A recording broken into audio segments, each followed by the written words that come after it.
Hello, everybody, and welcome to the Frank and Stan chat. And this is one of those spotlight editions. It's actually number 13, where we have one or two guests who come along and talk about one particular issue. So we don't cover things like what's caught your eye this week in education and leadership. But actually, I have to say, Stan, we don't get many awards, do we? No, no. But we were listed in the top 50 or 100 podcasts for education and leadership policy, and we came in at number 33. So, And I think the company's called a million podcasts, isn't yeah, it? it is. I'm counting it's 33 out of a million. I like it, Stan. I'll run with that. But anyway, so thank you for those who watch and listen. We don't monetize any of this. We don't do it because we want to be top of a chart. We just do it because Stan and I get so much from talking to colleagues like the one we've got today. So, Cathal, Lynch, how are you? Very good. Hi, Frank. Hi, Stan. Uh, Hello, everybody. Yeah, all good. Thank you very much. Excellent. When the spring actually springs, but Yeah. So, where are you? Where are you based, Cathal? So I'm in sunny Bourneville in Birmingham, not far from the Cadbury chocolate factory. So we have the delicate aroma of cocoa wafting over every. Yeah, So we met. I only found out that I think in 2019. I think you yeah. heard me speak at an event, but quite a lot's happened in the build up to that and afterwards. So do you want to just introduce yourself and actually give a sense of why you're a guest on Spotlight? Yeah, of course. So I began my career in deprived schools in the city of Birmingham, and I had a phone call one day from somebody who said, "You don't know me, but," which is always anonymous start to a phone call, and it was somebody who was setting up a special school and wanted me to go and become the head teacher, which I duly did. But it, so first Ofsted outstanding in all areas. Through time, I became an executive leader in that organisation, which got bought out by a bigger school section or school company, and I ended up as a national director. And that got me really interested. So this is a time before multi-academy trusts were really very well established. So that concept of trying to run multiple schools at the same time was relatively new. I realised that I needed something to hang what we were doing from, to try and create some. You'll hear me talk a lot about structure, routine, and consistency. That's what pupils need, what parents need, what staff need. So I realised that consistency, which is always a big problem in schools and across groups of schools, was something that I wanted to work on. I subsequently went to the launch of the What Works framework by Professor Catherine Weir, published by the National Children's Bureau, which was a report into how to do wellbeing in schools properly whilst optimising outcomes. And it got me thinking about some work I'd done with my EPs. One of whom was doing they were both doing doctorates at the time. And we did some orientation work whereby they surveyed the pupils, the parents, and the staff, and that sort of resonated with me and sort of lurked in the back of my mind. I then went and co-founded a multi-academy trust as a COO. We merged with a bigger trust. I brought some of that work through as a sort of school improvement framework, and then Andy Book asked me to write a book for John Catt, which presciently I called Building Belonging. So it's about building belonging to improve, and that's very much the zeitgeist at the moment. Bridget Phillipson talking about wanting to build belonging to improve well-being and inclusion. So with the new Ofsted framework, and that being the other side of the belonging and inclusion being two sides of the same coin, it became quite apparent that what I was doing had some merit. So that's the book subsequently evolved into a Wellbeing Quality Mark, which is where it sits now in the Wellbeing Quality Mark, and it's predicated on collecting the views of changing the culture and climate of an organisation by being transparent and collecting the views of all the stakeholders. Since then, I've been since 2022, I've been working freelance as an educational consultant. I do a lot of coaching. I've taken about six cohorts through on the MPQ EL, the Executive Leadership Programme. I go in and work with schools. I'm a consultant educational expert for the Key, and speak at conferences and do training and so on and so forth. So that's essentially how I've got here and what I'm doing. And anybody interested in the book, it's available at all good booksellers. And no doubt Bridget Phillipson read it as well. And that Well, obviously, Bridget Phillipson has read it and is very, very, very well up to date with what's going on. It's funny. I think this is relevant. Just before this, I was involved in a discussion with another organisation, just looking at how inclusive is the proposed Ofsted framework, and a lot of the things you were talking about prior to this chat, Cathal, were really sort of ringing true as to, how much evidence can an inspector realistically gather, within 2 days to say whether or not a school is truly inclusive. And we had a guest on here who said, well, there are some very simple approach, you just go and ask the children and the young people, do you feel included?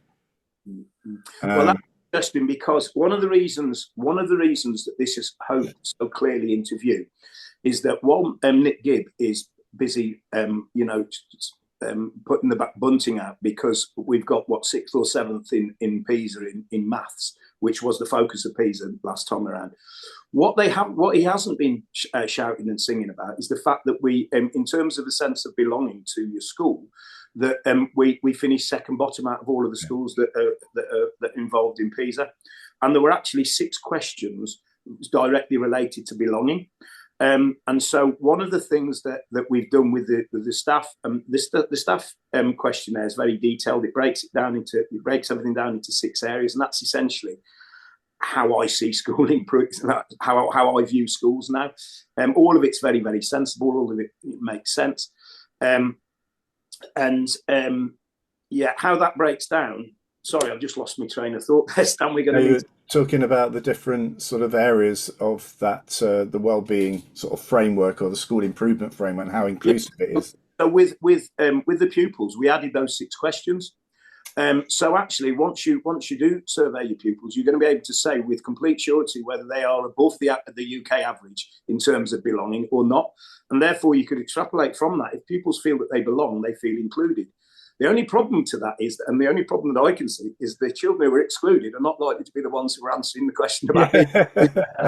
So there is a problem there. However, what really annoys me about Ofsted is if they were really serious about making some of these changes, why would you not conduct, surveys in a timely manner in advance of what you're going to do and have some free text in it? Because one of the interesting things is that I have to do a lot of work when we do this work. Firstly, the schools that need to do it most are the ones that shy away from asking people what their opinions are. The ones who are really genuinely want to improve will always do that. But then I have to spend quite a bit of time with them saying, hang on a sec, your eyes have immediately gone to the bottom left of the distribution bell curve. Right, stop that.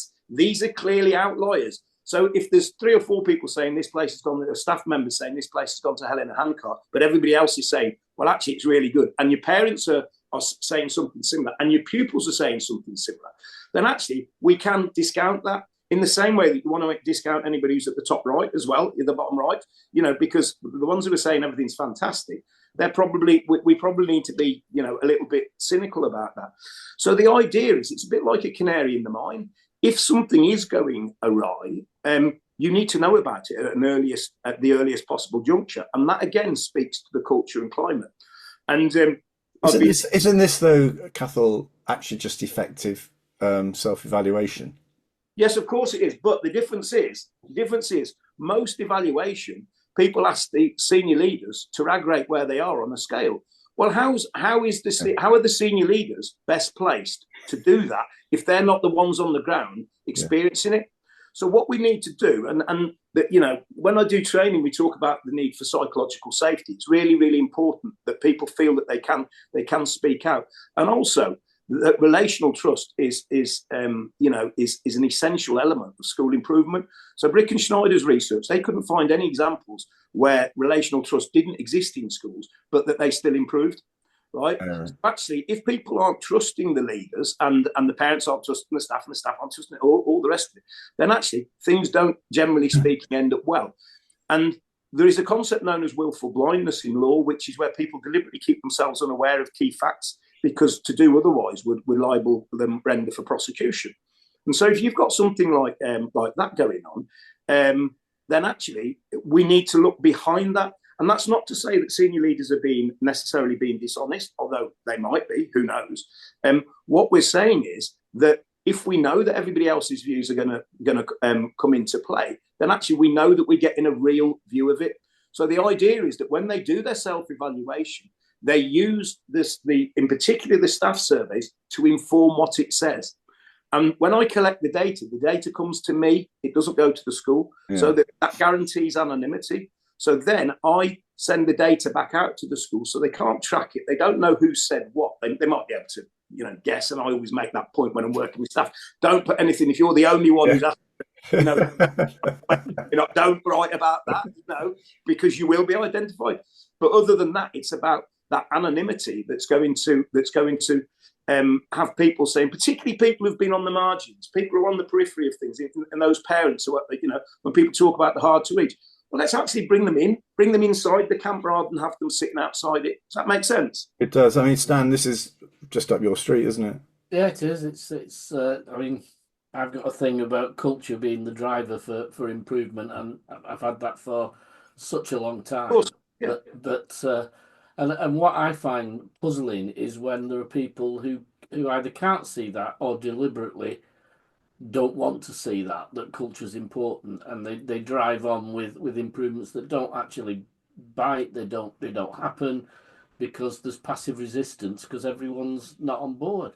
The other thing I think that I think I mentioned this last week, it's recognizing that because somebody says, I think it's rubbish, this, I don't think it's going to work, you shouldn't write them off as just being, a sniper and an assassin. You need to dig into that to say, well, what is it that I might not know that's making you feel that this isn't going to work? Because it's important, if you've got something that is a barrier to it, and I don't know that, it's important that I now know it, so we can make adjustments to what we're doing. Well, that's really interesting you say that, Stan, because I've been using Vivienne Robinson's work for a number of years, and the new implementation guidance from the EEF, which is, I've got to say, is fantastic, is really interesting because it talks about adopting the behaviours that drive implementation. And the behaviours that drive implementation, they describe as engaging people in what's going on, uniting them around the core idea, and then giving them the ability to reflect and monitor on the implementation project that you're doing, using the data and tweaking it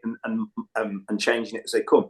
Now, that language is lifted directly out of Vivienne Robinson's work on what she describes as the bypass or engage approach to school improvement. What she says historically, and what normally happens is the teachers, the leaders will have a change agenda.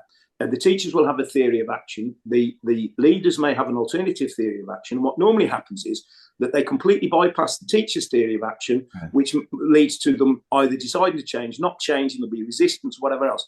If they actually engage in a dialogical process with staff and actually say, so I think what you're telling me is this, and that might be from a quick survey, it might be a 5-minute discussion in staff meetings, but it's about getting to the heart of what they believe, because their theories of actions are their reality, even though it might be based on experiences that aren't common. So the whole idea is that actually that's why we need to speak to people directly. So the survey approach does that intelligence gathering for you so that you can come back to staff and say, it appears that you've said that you think this. Now, every time we've done this, what we've discovered is that there are some really low-hanging fruit that might be a misconception, that might be for pupils or parents. So one school, for example, lots of the children, not lots, but a number of them, a significant amount, in the pupil surveys had said that they get anxious when strangers are wandering around the school, because they obviously didn't realise that anybody in the school had to be signed in, and so straight away we were like, well, that's easy, we can do an assembly on the process for somebody signing into the school, show some picture, so just to reassure the pupils, because as Professor Barry Carpenter says, the anxious brain is not a learning brain. So I one of the things I think is the most important and most overlooked thing in education is the impact of executive function, and the impact of executive function on learning. Executive function makes it difficult to get started on task. It makes impulsivity more likely. It impedes working memory, but also that changing from one activity to another, that getting started, is a fundamental barrier. Now, people know executive function. It gets referenced in the early years framework. But other than that, it's like, right, we've all done that. Well, Yeah. you go into primary schools or secondary schools anyway, you see children who struggle with all of these things. That's why structure, routine, and consistency is so important. That's why it needs to be layered all the way through, and your expectations. I talk a lot about codifying our expectations. And the reason we need to do that is because we need to make it difficult for difficult people to be difficult, which is, we don't codify our expectations. We need to say this is where we're working, because if somebody's working there, it becomes very easy to spot that performance gap, and it also means that if you've created routines or you've agreed with staff how you're going to work, it becomes very difficult for them to say, well, when I said I was going to be on the playground a minute before the bell went, I didn't mean on Tuesdays. It makes it a lot clearer, and it removes ambiguity, and that's really, really important. The idea of ambiguity is something that just creates wriggle room. And what we need to do is be really, really clear, because clarity dissolves resistance. So when staff are absolutely abundantly clear about what they need to do, when they need to do it, because they've worked through it, then. But isn't that an important point though, Cathal? That it's the journey that I feel engaged with that. And isn't that, I mean, you mentioned before about multi-academy trusts, and mergers and various other things. Isn't there a bit of a problem here where actually, and I'm going through this as a trustee later today, where actually, we're looking at other trusts and what have you, and thinking, well, actually, culturally, there is quite a big gap between the way things happen now and the way things happen going forward, and this sense that people joining or wanting to change the culture, it's actually easier just to impose it. Because in a way, you know where you stand. Oh yeah. But actually, it doesn't sort of you don't win over the hearts and minds of the individuals, do you? No, and that's the point. So the new implementation guidance talks about doing fewer things in greater depth, and the biggest problem we have in schools is schools try to do too many things at once.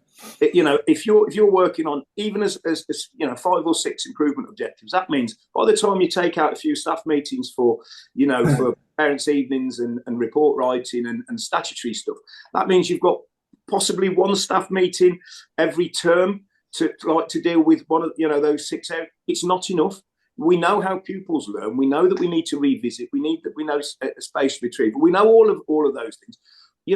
I'd like to see people in looking at the Rosenshine principles and applying it to teacher learning as well as pupil learning. Where's the 80% success rate? Where are we revisiting? So actually, that's the point. This work is a lot slower, but it runs much deeper. Right. And when you see that, and when you get staff involved in actually pulling apart some of the research, so the staff understand the why, that's the important bit. When you get to them understanding what's going on and how that links back to your values, and that's the key bit. Are your values, what do they look like in the school? How do they, or the trust, how do they come to life? And the amount of times you go in and you look at them and you ask me, this happens all the time in schools, so, what are your values? And they can tell me 3 or 4. They can't tell me all of them. So they're clearly not embedded. So if the staff can't tell me, or if the leaders can't tell me, the children certainly can't, and the parents can't. Yeah. So actually, that's culture. And that clarity is what we need to come back to, making things simple enough to understand, but also covering it off tightly enough so that we minimise wriggle room, and because lots of people, the people who don't want that are the people who don't want any scrutiny, and they're not necessarily who we want to work with. So anyone who doesn't want to have a focus on the culture, that's fine. Hopefully they will vote with their feet, because that needs to be the direction of travel. And bearing in mind, this is intended for the Wellbeing Quality Mark is intended to.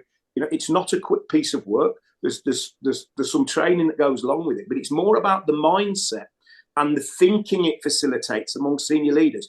Schools are very good places at getting faster and faster and faster and faster. They're not very good at slowing down and making the time and space to think and reflect. And if we don't practice thinking, how are we ever going to think deeply about anything? Yeah.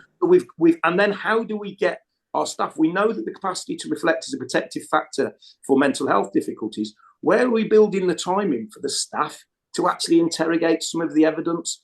And we need to put that in staff meeting time. It's the only place it will fit.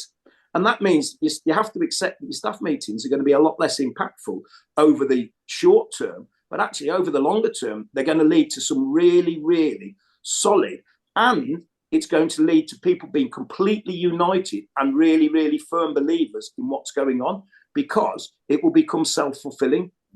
Well, I mean, I'm conscious. Just thinking of Dr. Mike Rotherham and the England cricket team, the women's cricket team. say Mike's been a guest here a couple of times, hasn't he? Yeah, he needed to change the culture of what was going on.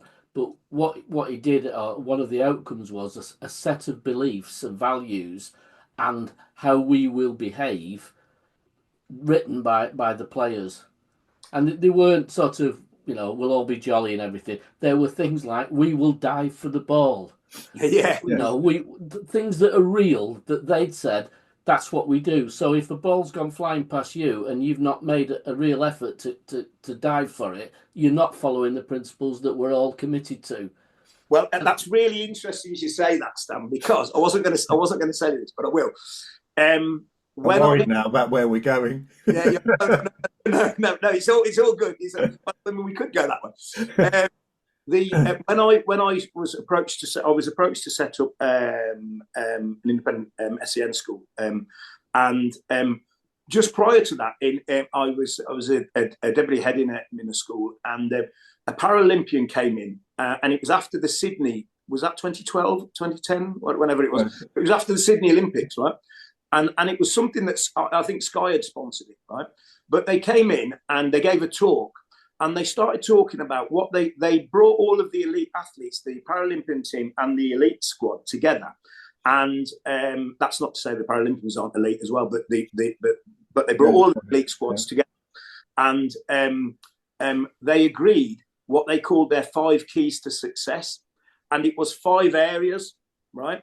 And one of them was resilience. One of them was hunger to achieve. One was knowledge of the sport and its rules, or knowledge of the game and its rules, or something like that. And I was stood looking at it, and I remember like just watching this really intently. And as the woman was talking through, each one had about 5 bullet points. And I looked at it, I thought, bloody hell, that's what a school needs. That's exactly what a school needs. So I did lots of thinking and working, looking at different bits of research. And now, incidentally, by the way, I would arrange that around elements of executive function. That's what I'd do if I were doing it again, which may well happen. But essentially, that became the social language of the school, and it became the language that we used. And what I didn't realise was I was essentially giving some social use of language to pupils who lacked it, right? But what we were also doing was creating real consistency. And then, because there were 5 of them each day, one of the keys was the theme for our assembly. When we did our reflection at the end of the day, we reflected through the keys. Which keys did you use? Which keys could you have used? If there was an instant debrief, everything was done through that mechanism. But it was interesting, Stan, that it was directly lifted from a sporting context, and I overlaid it there, and it worked brilliantly. And in fact, we got asked by quite a few schools to go and help their staff to do it, which is exactly what we did. It was a real easy technique. It takes about a day, but it was really, really good. So the keys are still running in about, I was doing that 15, 20 years ago, and still running in about 10 schools that I know of. So what about... I've done a lot of work over the years with Mark Borden, who was the team psychologist for the Olympic team, for the elite. Who has fantastic stories to tell you. Oh, that he has. If you want to know resilience, go to Australia and see, when you land at the airport, the back page of the paper says, England bring in the head doctor. You're on the front page. But what we did, I mean, Mark was obviously really skilled in what he could do and what he could bring to sport. He was with the England cricket team, he was with the Olympic teams, but he also had this desire to do something for education. So we met probably 20 years ago now, and started to look at how what he was doing fits in education, and it fits like a glove, to be honest. Yeah, of It's course. the same stuff. And I mean, the work we've done with it, I was just going to say, I did a team meeting based on some of the profiles that they generate with what they do, called Spotlight, funnily enough.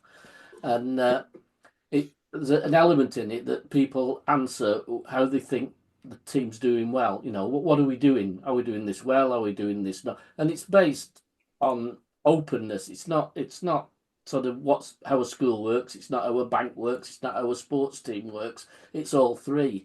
But at the end of it, you can feed back to staff what they are saying about their own organisation.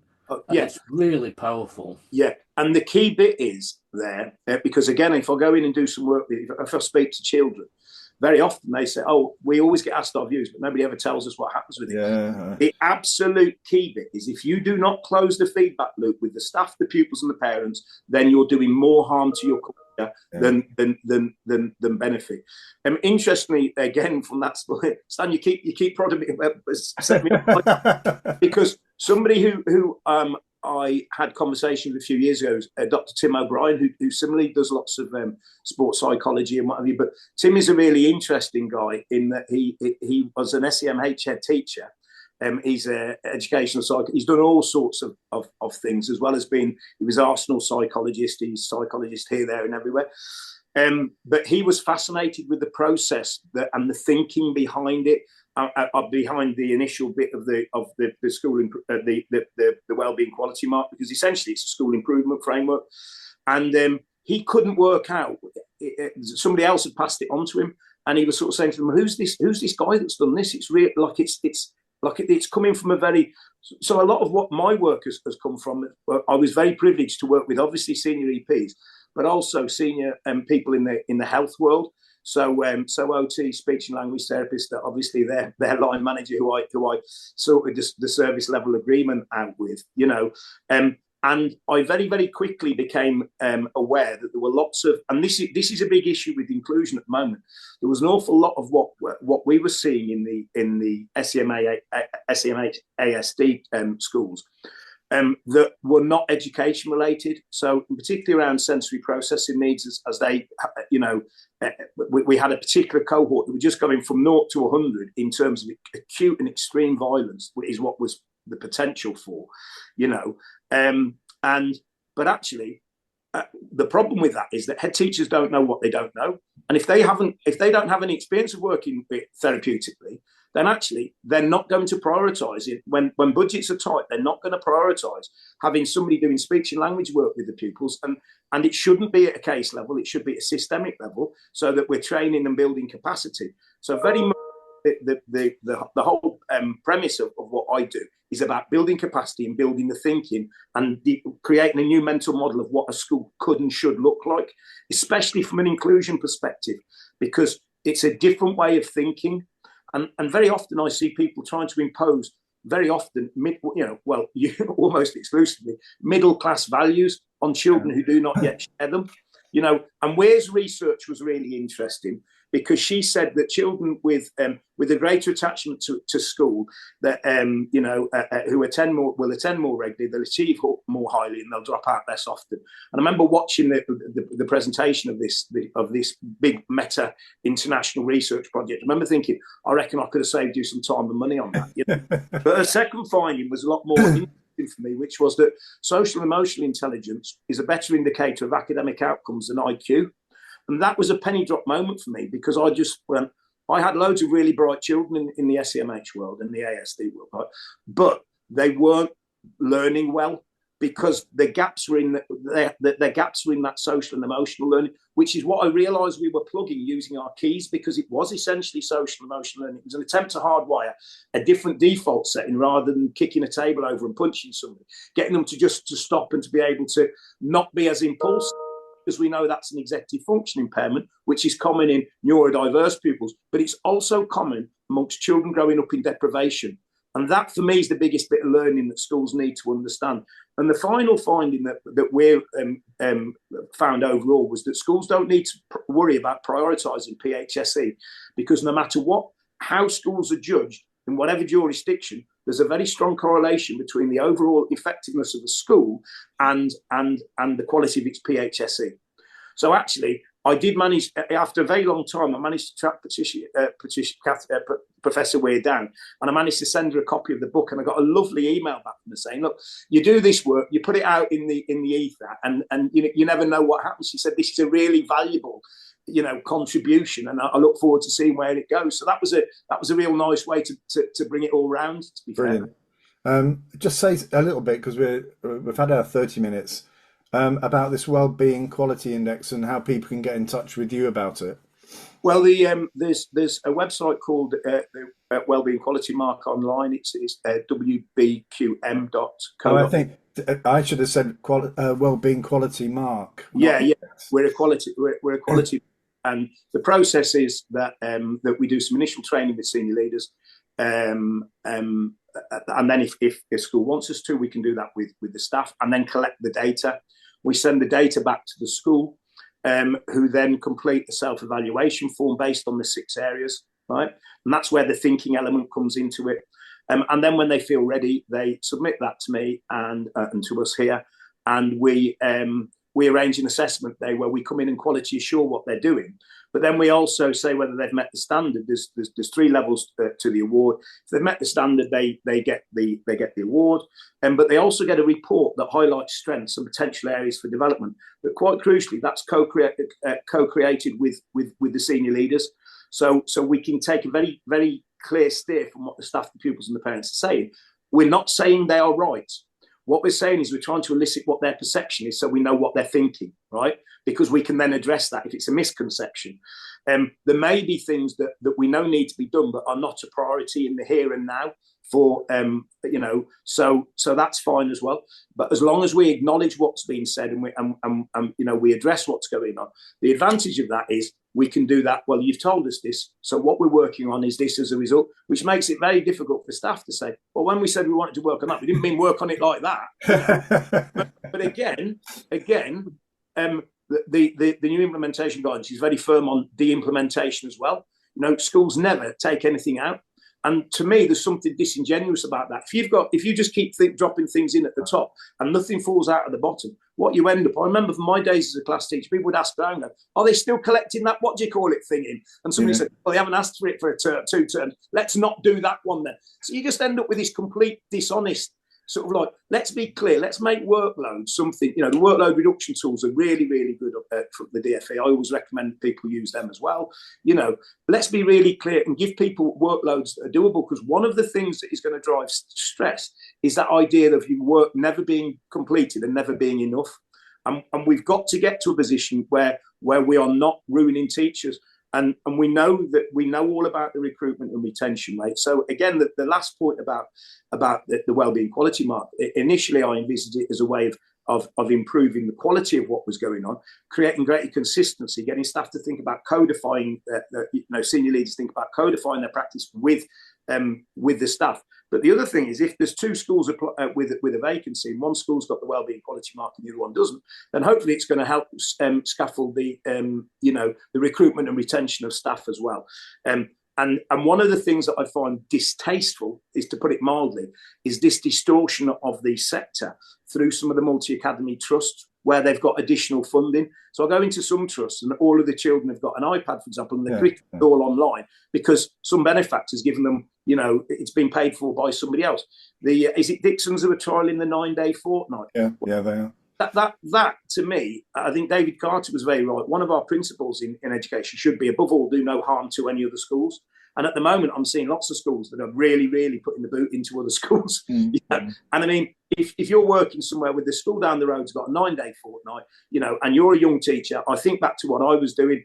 Absolutely, categorically, I'm in the one with 9 days a week, right? The 9-day fortnights. No 2 ways about it. Yeah, the thing about this is about engagement with the sector, isn't it? If you're going to do something that is going to could have an impact on others, that needs to be very open.